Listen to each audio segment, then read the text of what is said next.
রাক্ষসীকে আপনি কি বলবেন? ঈশ্বর তো বলবেন না, রাক্ষসীকে রাক্ষসীই বলতে হয়। ক্যালকাটা ইউনিভার্সিটির মতন ইউনিভার্সিটিকে পরিচালনা করার মতন যোগ্যতা শান্তা দেবীর আছে কিনা সেটা একটা বড় প্রশ্ন। এখানে ছাত্রদের ধরে ধরে এভাবে টার্গেট করা এবং ব্যক্তিগত প্রতিহিংসা মেটানো, এটা খুবই মানে ছাত্র সমাজের পক্ষে দুশ্চিন্তার এবং কলঙ্কের। কোনো উপাচার্য এত নিচে নামতে পারেন এটা আমার ধারণার বাইরে।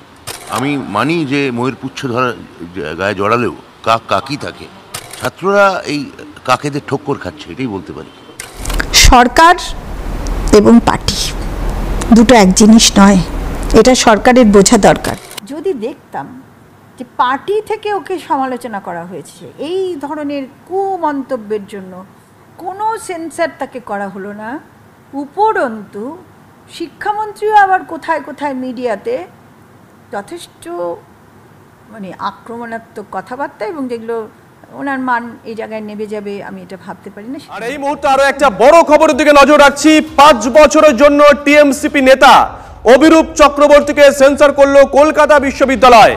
উপাচার্য শান্তা দত্তের বিরুদ্ধে কুরুচিকর মন্তব্যের অভিযোগ। এত বড় বেহায়া আমি জীবনে দেখিনি। আজ 28 আগস্টে পরীক্ষা ফেলে দিয়েছে। আমি ওনার শিক্ষাগত যোগ্যতা নিয়ে প্রশ্ন তুলেছিলাম, তিনি বলছেন নিচে কয়েকজন আমার শিক্ষাগত যোগ্যতা নিয়ে ঘেউ ঘেউ করছে। শান্তা দেবী বেশি কথা বলবেন না, আমাদের ঘেউ ঘেউ নিয়ে কথা বলবেন না। আমাদেরকে যদি ঘেউ ঘেউ বলেন, আপনি রাজ্যপালের কাছে কতবার মেউ মেউ করেছেন সেটা আমরা তুলে ধরবো। কয় ঘন্টায় 28 আগস্টের পরে জবাব দেব, ইঞ্চিতে ইঞ্চিতে বুঝে নেব।